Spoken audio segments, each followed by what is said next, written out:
Hello, YouTube. I'm back with a little bit of politic talk, and I thought I would add an interesting twist to this Trump's impeachment. Now they're saying that 30 Republicans are allegedly on board in the Senate to repeat to recall. God damn it! Can I speak today? I just got finished doing an hour video, so I'm all discombobulated from that.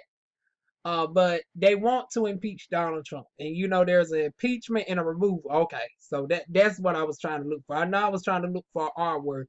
So there's an impeachment inquiry, and then from the impeachment inquiry, the Senate has the power to remove.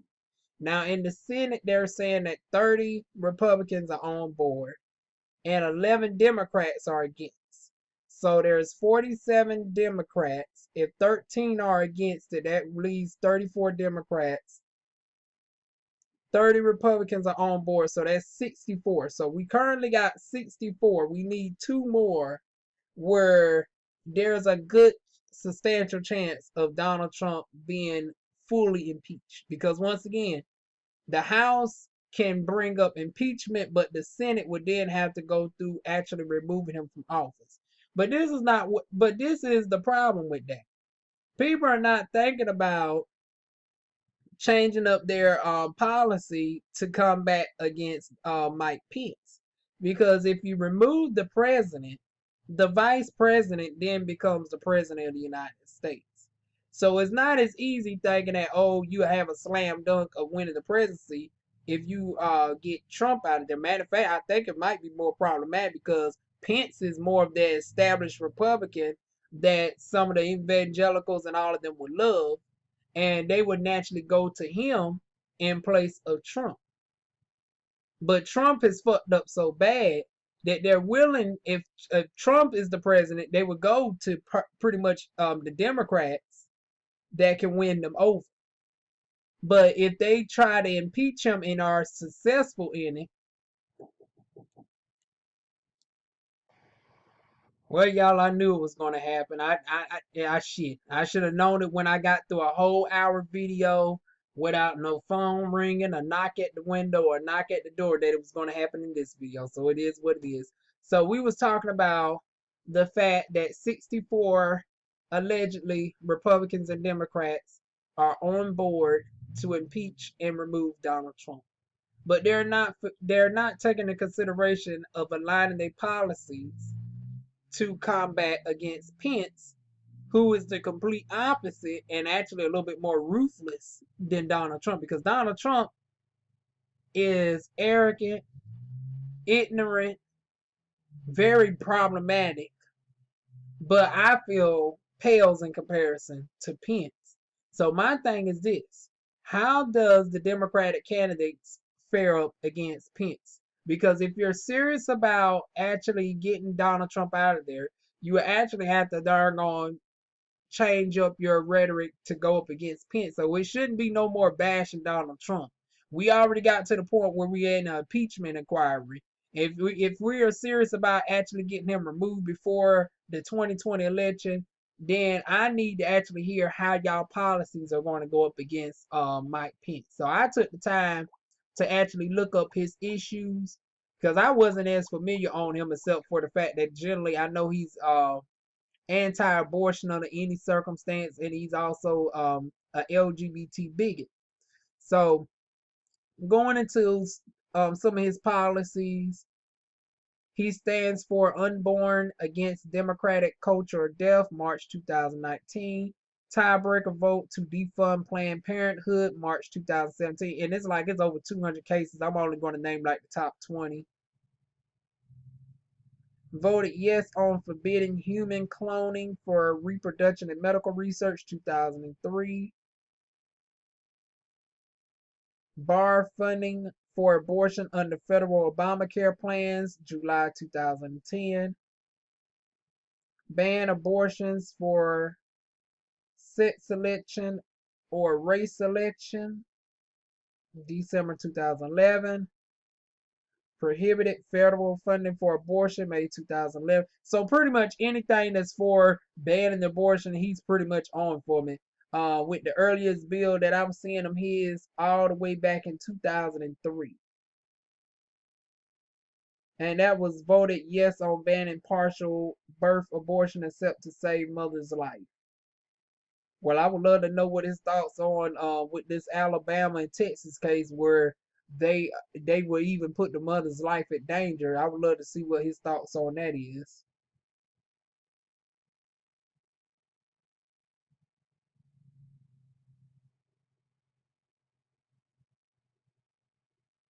I don't see anything of that on the recent one, so we'll move on. So his policies on budget and economy. Latest one, February 2019, economic development grants at regional level, not cities.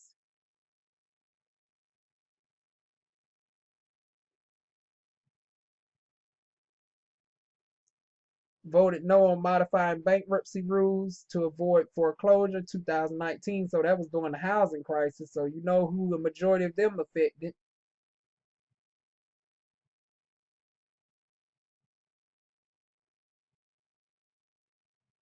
Voted no on the 15 billion bailout for GM and Chrysler December 2008. Now I can't necessarily fault him for that because I'm finding it mighty funny that we can darn gonna bail out the car industry, but we couldn't bail out actual struggling families. So I will give Mike Pence a point for that up against Obama.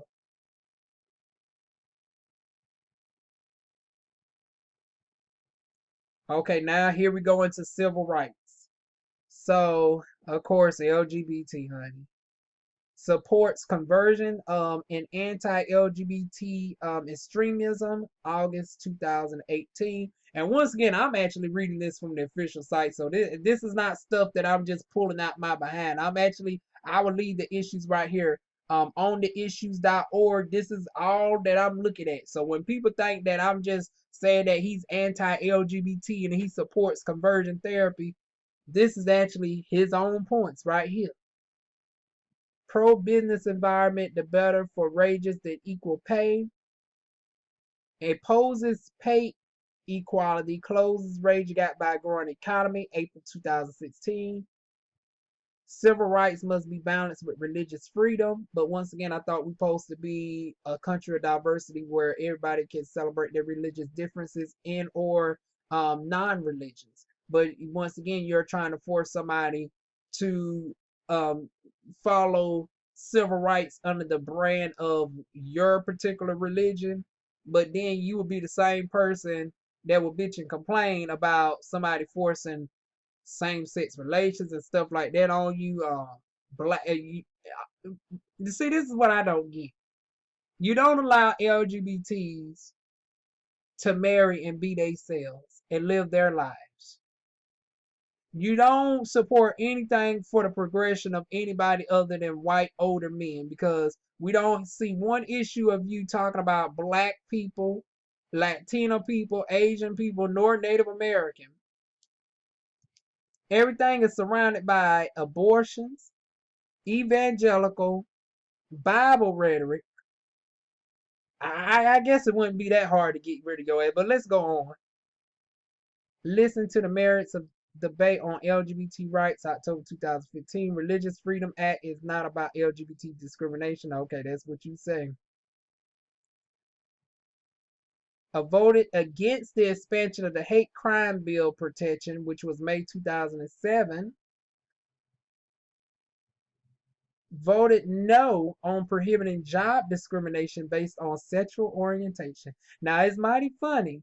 Now, that was in 2007. Now, fast forward 12 years later, we're at a historical point in our time during the 50-year anniversary of the Stonewall riots, where I believe it was two transgender women that started the Stonewall riots in regards to LGBT equality and the atrocities that have faced the LGBTQ community for all these decades.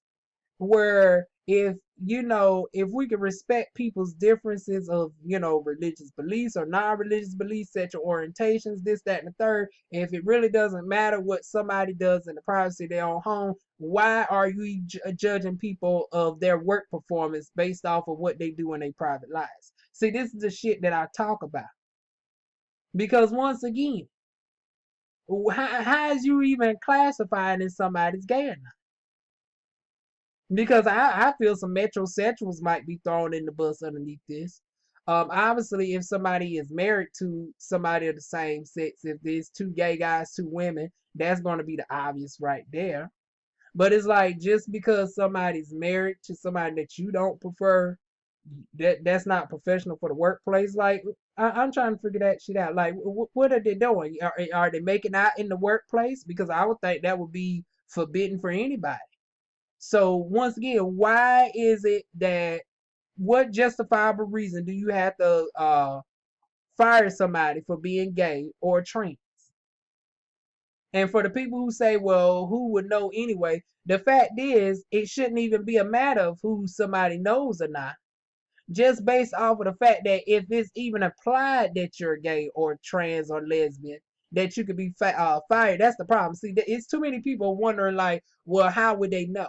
It's the fact that I would have to hide who I am, because it's like, well, if I have a picture of my husband on the darn desk, and if I was a gay male, or if I had a picture of a woman and I was a woman on my desk and we are a married couple, that would be a sign right there. Uh, I mean, and then it's tons of other factors as well. I mean, but like I said, this just irritates me. That's why I don't do corporate America anymore. But for the ones who are in corporate America, this is the shit that I just don't understand. And this is why we still have to fight and fight to this day. It's just so tiresome. And then to some people, it goes in one ear and out the other. And this is why you just have to leave some people be, including my fellow black people. I've been stopped trying to argue with this point over them, because some black people be dumb on this motherfucking subject and think that, you know, well, you get to choose who you are. I don't get to choose being black. So now you're getting to conflating two different issues. You get to conflating darn on racial oppression up against darn on LGBT oppression, and feel like, well, just because you're oppressed worse because of inherent skin color and racial background, it justifies you not speaking up on the issues of somebody who's been attacked just because of their orientation. I mean, it doesn't make any sense to me. Yeah, I mean, oppression is oppression no matter what the circumstance. Whether it's firing somebody based off of their particular culture, their religion, their sexual orientation, it all falls under the same umbrella. Not to say that the totalities and the atrocities that happen under each individual circumstances are the same and congruent. They are different. You know, being attacked and persecuted for being black is obviously going to be different than being of the LGBTQ community or being a Muslim. But once again, it's a form of atrocity nonetheless, and none of that should be allowed as in the workplace. So I do believe that Title VII should be expanded to under that guard in regards to protect LGBT workers as well. Because once again, short of them making out in the workplace, I'm trying to figure out why would this be an issue? Because anybody making out, that would be under the same guise of, you know, public nudity, uh, unprofessionalism in the workplace, and anybody would be subject to be fired. They don't have nothing to do with sexual orientation. So I'm trying to figure out why is there a huge issue with gay, trans, lesbian, bisexual people working in the workplace, other than the church. Like I said, unless you are a business that is a member of the clergy and you actually have some biblical reason to stand on, like if you're in a church, I can possibly understand this. But if you run a hotel, a restaurant, a cleaning service, or whatever have you outside of the actual church, I'm trying to figure out what justifiable reason do you have to ban a particular group out of your workplace just based off of sexual orientation and or gender identity. But moving on, voted yes on constitutional defining marriage as one man and one woman. Once again, what was the determining factor on that? Is we're going to go to the Bible. Once again, I thought, see, this is how somebody like Mike Pence will fuck themselves up every time. You can't darn gonna say in one breath that we are a country that allows everybody to express their own religious views as long as they're not harming or opposing on anybody else, as long as you're not engaging in any cults, holding people in slavery, making, sacrifices of animals and shit. As long as your religion is not harming anybody, your culture is not doing any harm to anybody, why is you trying to force somebody underneath your umbrella? But then again, y'all would turn around and make it seem like this is what LGBT's doing. But every time I turn around, it's always a law that's underneath the guise of religious persecution. But it's the LGBT's taking over, though. I mean, this shit don't make any sense. You actually have a whole group of black folks thinking that LGBT's are taking over. But this is the shit that we have to face in 2019. But moving on. Support anti-flag desecration amendment 2001. Then we go on to Mike Pence on corporations. Companies are not persons, should not have religious rights.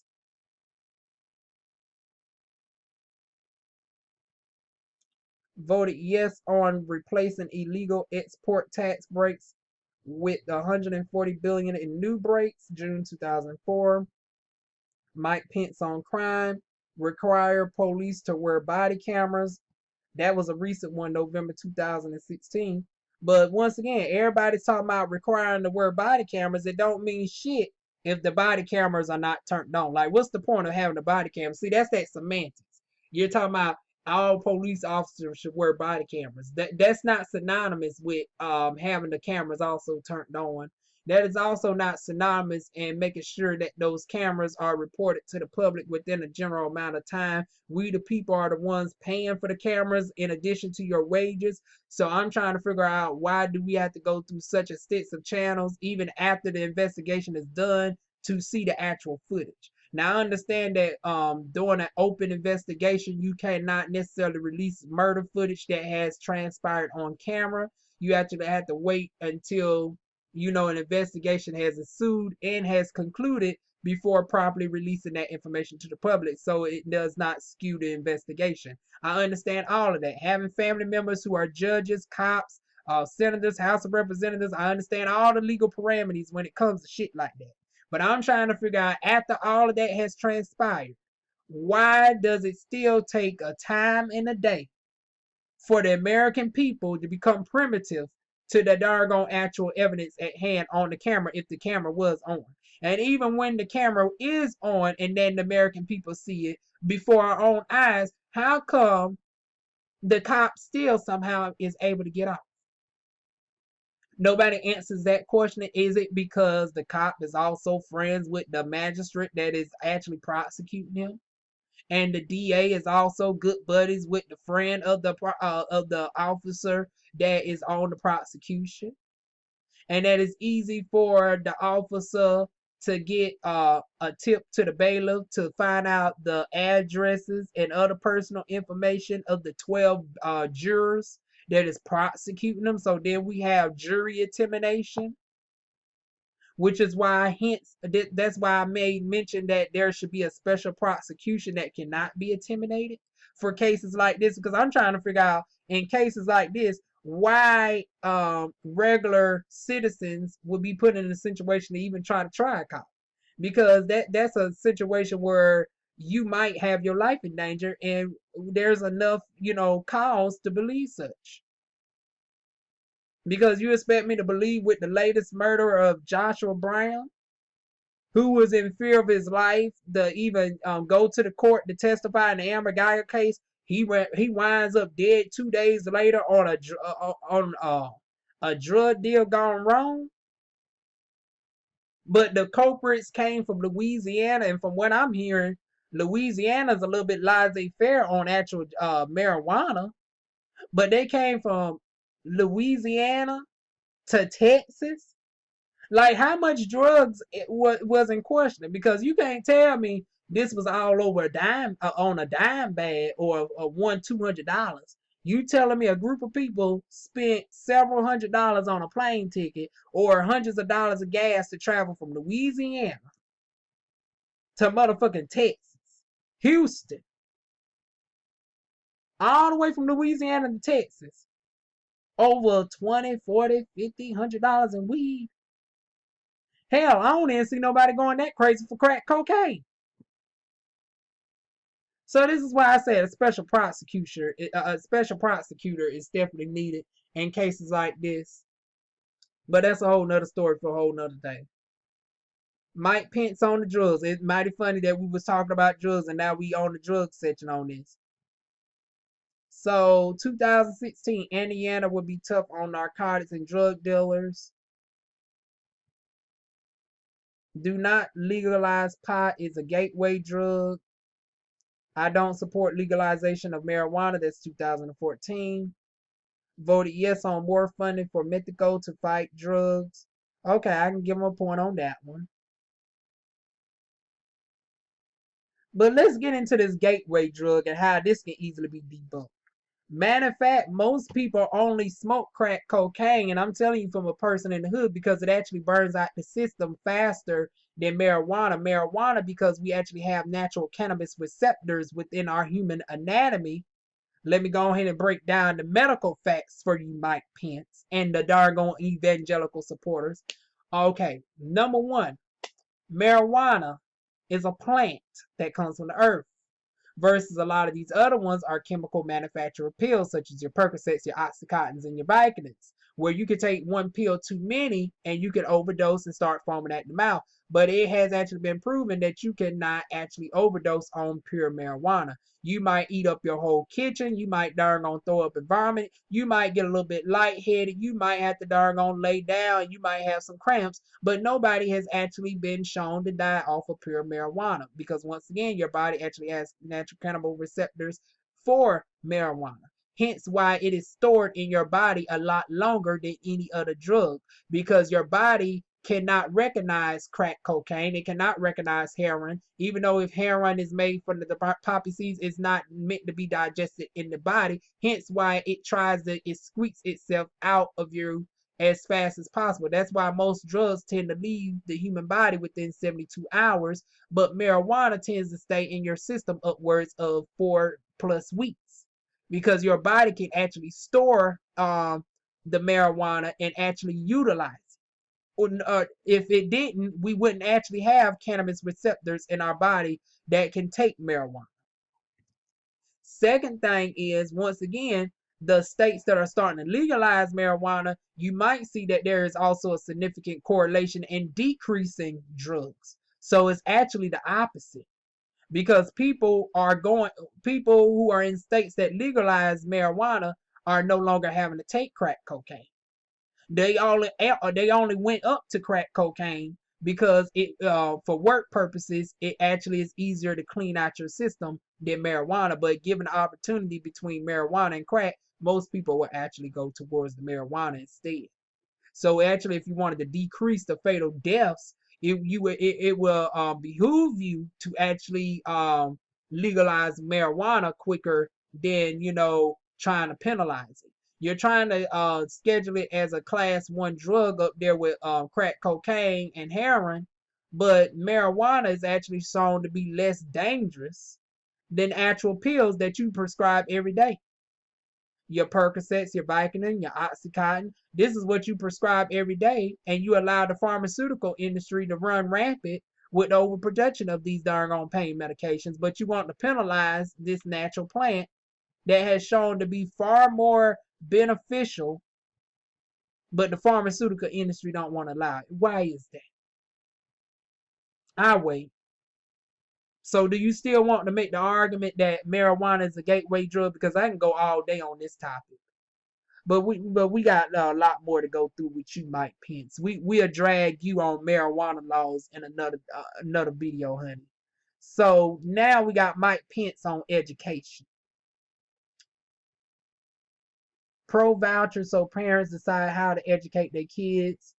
July 2016. I would love to know more about that one. Eliminate No Child Left Behind K-12 testing requirements.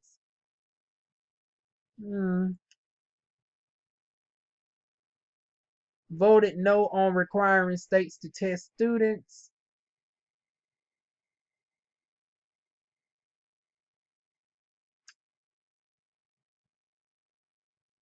Let schools display the words God bless America. Once again, here we go, pushing one religion on everybody.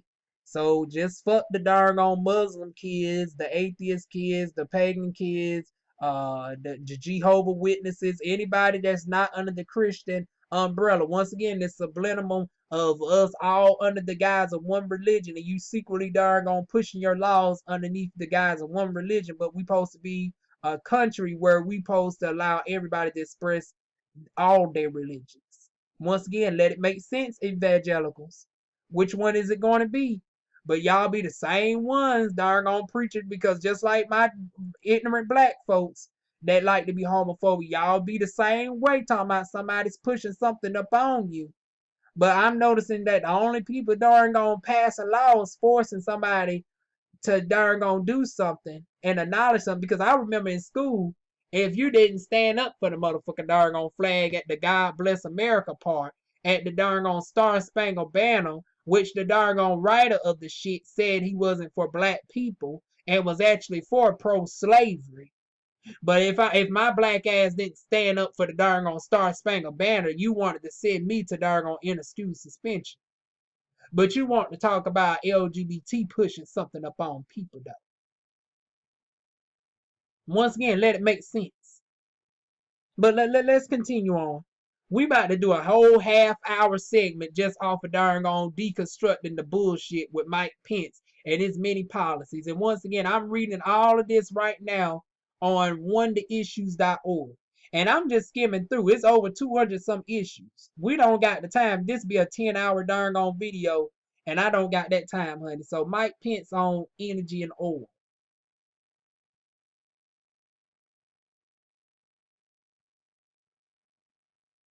So support wind, nuclear fracking, and offshore drilling as late as 2016. So forget about, solar energy, wind energy, and all of those that prove less harmful to the environment, more, environmentally friendly and cost effective for the average everyday consumer. We're going to keep darn on doing these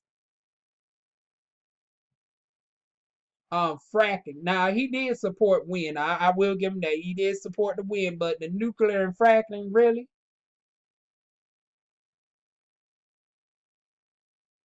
Sued the Obama administration on the clean energy plan, once again 2016, against Obama's battle to plan on climate change. Voted yes on barring EPA from regulating greenhouse gases. Voted no on investing in homegrown biofuel. Voted yes on passage of the Bush administration national energy policy. And then going into more of the climate.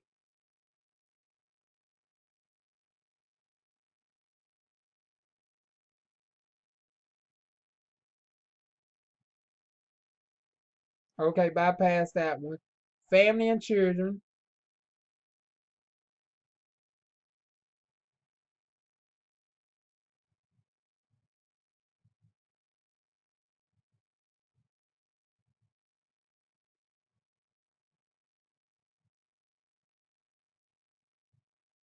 Okay, now I can give them a point on this. Voted yes on establishing a nationwide Amber Alert system for missing children. So 1 point again but it's a shame that for every doggone point that I gave Mike Pence, I done came up with literally about 10 policies that go up against him. He got far more negatives than doggone positives. And this is going through his entire doggone history.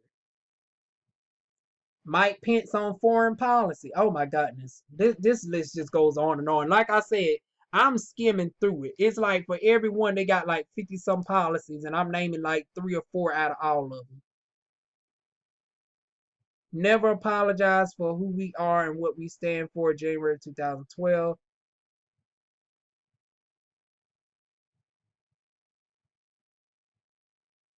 Voted yes on deterring foreign arms transfers to China, 2005. Mike Pence on free trade. Rated 75% by the USAE, indicating support for trade engagement. Mike Pence on government reform. Lord, this is just draining y'all. Mike Pence on health care. Voted yes on limiting medical malpractice lawsuits to $250,000 in damages.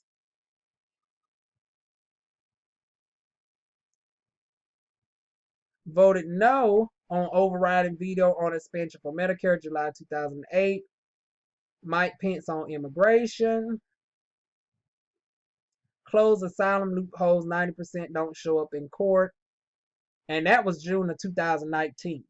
So that's really just a couple months ago.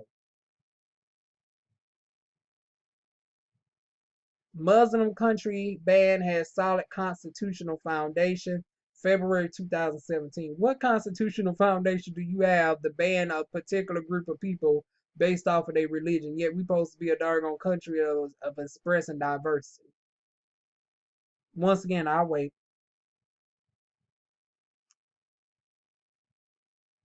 No subsidized health care nor tuition for legal immigrants. Okay, I can't necessarily follow them on that one. In sanctuary cities, those police drivers' wages, those policies drive wages down. Okay, I'm actually with them on in sanctuary cities.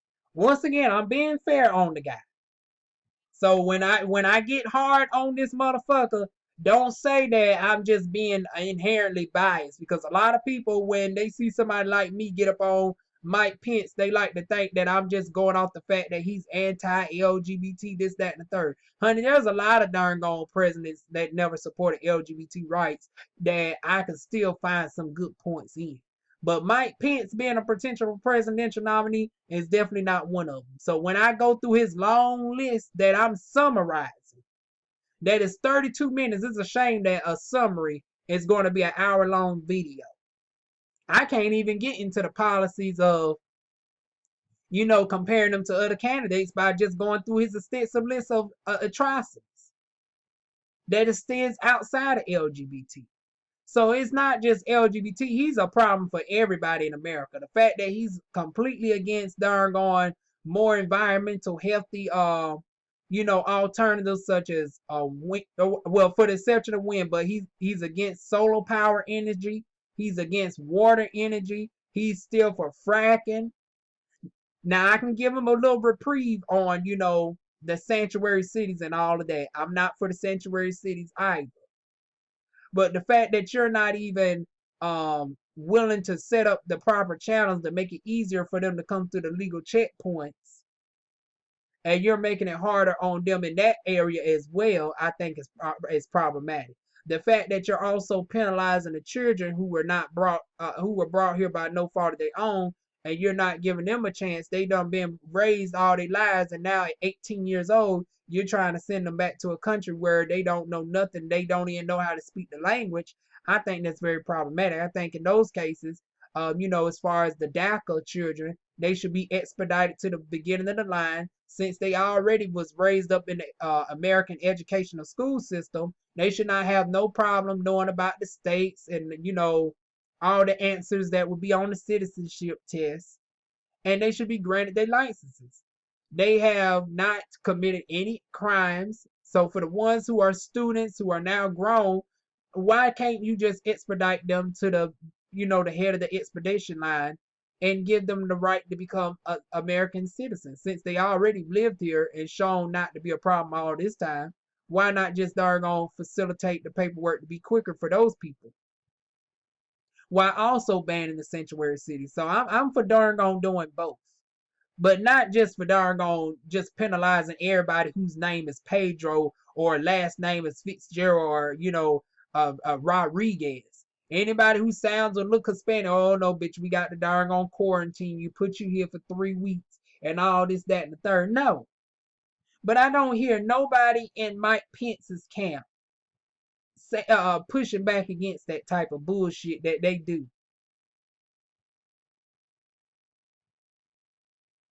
Okay, 2007 declared English as the official language of the U.S.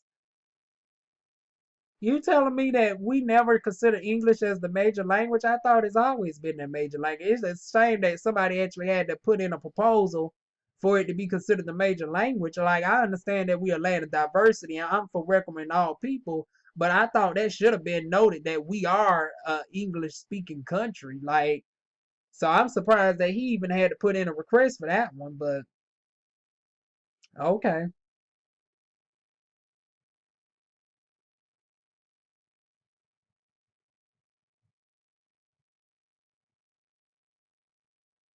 Voted yes on building the fence along the Mexico border once again, and that was as early as 2006.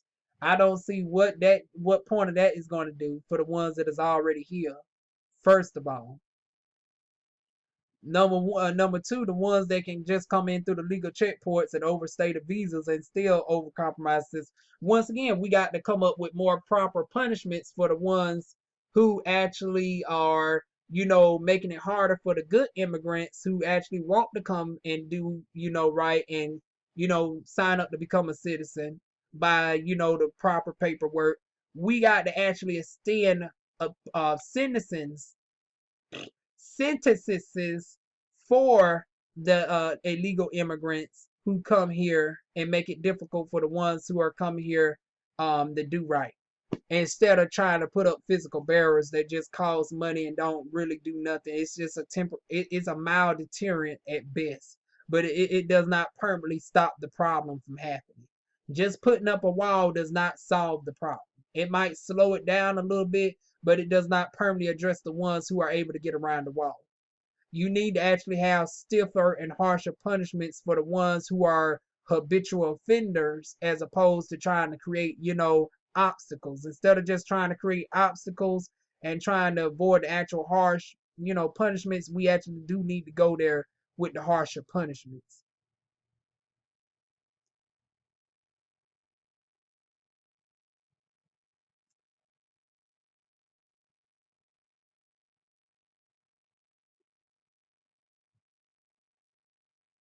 Okay, I give him one on this. Voted yes on end offshore tax havens and promote small businesses. But that was in 2004 though. Under a Trump administration, does he feel the same way? Now I feel you ain't been as vocal, Mike Pence, on pushing back against all these darn on tax cuts and benefits to these top darn on mega conglomerate corporations that Trump has been hooting and hollering for. But you actually have been in favor of supporting small businesses and in the tax havens of offshore businesses. So once again, Mike Pence, flip flopping much? Oh my God, this list is never ending, y'all. So Mike Pence on principles and values.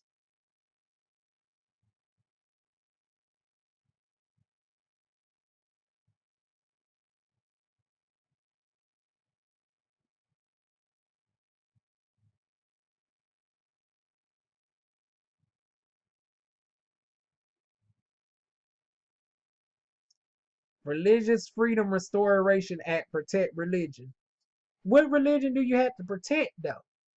And the fact that you keep saying it singular shows which one that you're biasly trying to protect. Because once again, that's just code for force your one religion on everybody else. Because once again, your religion is not under attack. Your religion is attacking everybody else that don't want to get along with it. You are trying to force and push your personal biblical beliefs on everybody else in the form of darn on policies and shit and not be respectful of people respectfully declining your personal religion. But you feel like you're the one under the attack, though. You see how deranged that shit sounds?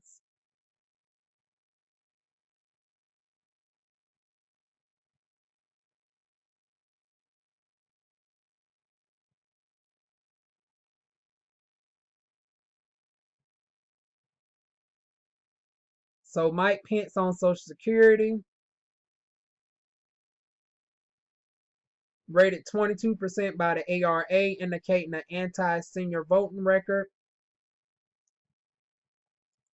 Mike Pence on tax reform, lower taxes across the board and we'll get growth.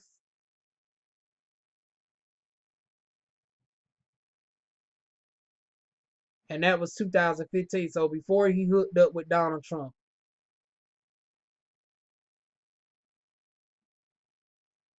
Voted yes on 99 billion in economic stimulus, capital gains, and income tax cuts 2001. So that was the beginning of the Bush era presidency. Also in 2001, voted yes on a tax cut package of $958 billion over 10 years. Voted yes on eliminating estate tax slash death tax 2001. Okay, he's doing good on the tax reform side. Taxpayer protection pledge, no new taxes 2010.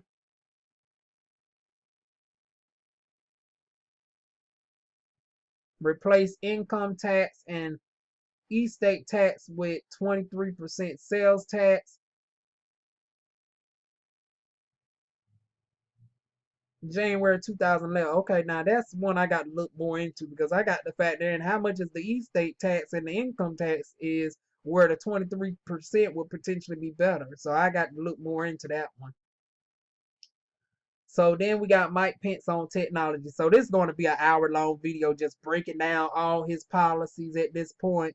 And then we'll go into part two and seeing how his policies will compete up against somebody of the 20, I think it's what, 19 people currently still in the running for president of the United States on the Democratic side, and 3 Republicans that are running against Donald Trump for a total of 22 candidates. So let's see if Donald Trump get impeached, how those 22 candidates in total will fare up against Mike Pence's extensive darn on resume, honey. So cyber warfare is a new tool of U.S. enemies. He said that in October 2016. Voted no on delaying digital TV conversions by 4 months, 2009.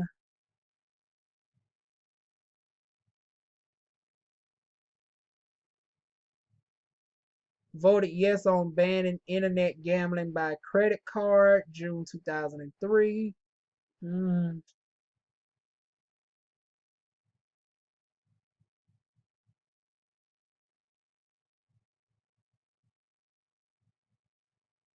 I know he didn't fare too good for the celebrities. No performance royalties for radio music, 2009. Okay, I can see that to a certain extent. I guess the artists wouldn't, necessarily favor that, but and then there's a whole section on Mike Pence on War and Peace. We're gonna gloss over that because this video's already long enough. Mike Pence on war, welfare, and poverty. Faith-based community gives us hope for new opportunities, 2013. Voted no on institutional national services, new social invention, 2009. Voted no on providing 70 million for Section 8 housing recipients. And of course, I done lost my darn own thing. So that is it in a nutshell because my thing done closed out on me. I guess I was speaking too much. But that is just a mild summary of the Mike Pence history. So who out of the candidates running feels confident in going up against that? Now, I will give him this. He has done, as far as on his own accountants, he has claimed to be more for the small businesses and for tax cuts overall, which includes, I guess, low income and middle income earning people. So he got that going for him. Now, when it comes to civil rights for anybody other than an old white man, when it comes to allowing, everybody to have their own religions, freedoms, when it comes to LGBT equality,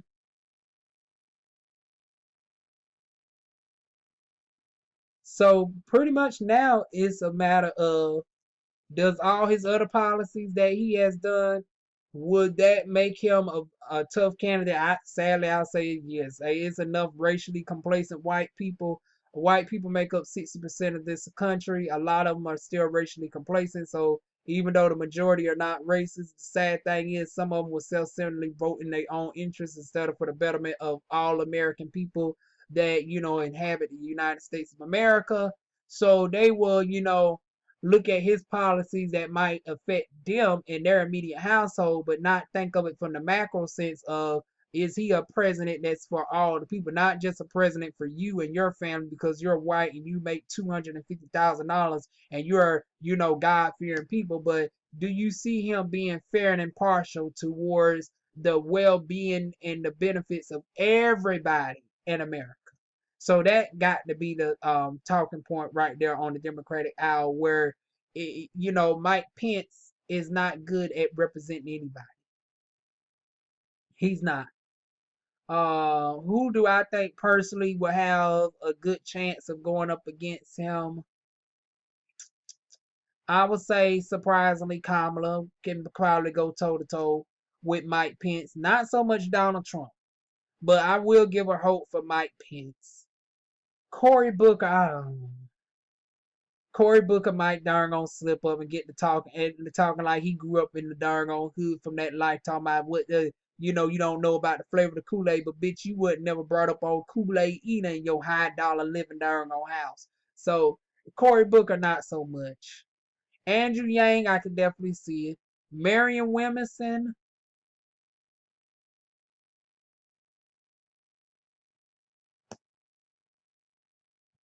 I would love to see Marion Williamson as a president, but being realistic, could I see her going up against somebody as wickedly evil and established as Mike Pence? Sadly, I'm going to say no at this time. With the way that Mike Pence can move, I don't think somebody of Marion Williamson caliber, and I say this with the utmost reluctance, I don't see somebody with Marion Williamson's caliber being able to take on Mike Pence. I think she would get outwitted by Mike Pence on the debate stage, and the people would go and for Mike Pence over Marion Williamson. And I like I said, it's real hard for me to say that shit because I'm really much like in admiration and in support of Marion Williamson. But just keeping it real, I don't really see it for Marion up against Mike Pence, which is why I say that you got to be careful with full out support impeachment, because if you put Marion Williamson up against Donald Trump, now I feel like she could darn on take out darn on Donald Trump, but would she be able to take out Mike Pence? No. Now, Andrew Yang, I feel will have somewhat of a chance. I feel he will have a good a chance as well. Now, Bernie Sanders, especially with the recent heart attack, Joe Biden and his forgetfulness and, his established history. I hate to say it, if Mike Pence darn becomes the darn nominee in wake of darn Donald Trump being, kicked to the curb, I would have to say it looks like the strongest person on the Democratic side would be somebody like a Klobuchar, a Tulsi Gabbard, or a Kamala Harris. It would have to be one of those three women. It would have to be.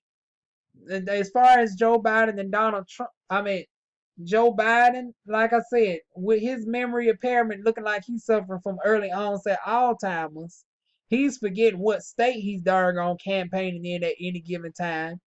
He's remembering stuff with impeccable memory from 40 some years ago with, precise detail, but then will forget what somebody asked him on the debate stage just 2 minutes ago. Like I said, having a great grandmother who died at 94 from Alzheimer's, I know the symptoms well. So I'm not being funny when I say Joe Biden looks like he's suffering from early onset Alzheimer's. From somebody who had a great grandmother who had Alzheimer's, Joe Biden looks like he's suffering from the actual symptoms of it. So I don't see that mentally he will fare well in a back-to-back debate with, somebody like, Mike Pence.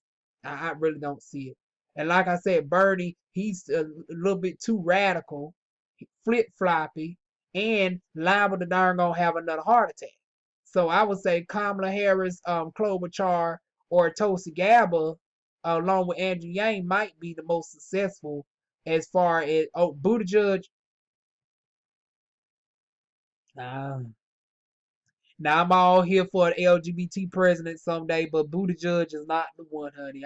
Buttigieg haven't shown me nothing particular that he offers to the field that he can do. So those are my choices. Y'all leave y'all thoughts down below. We will continue this in part 2. So like, comment, share, subscribe, and I will see y'all soon with more videos. Mwah.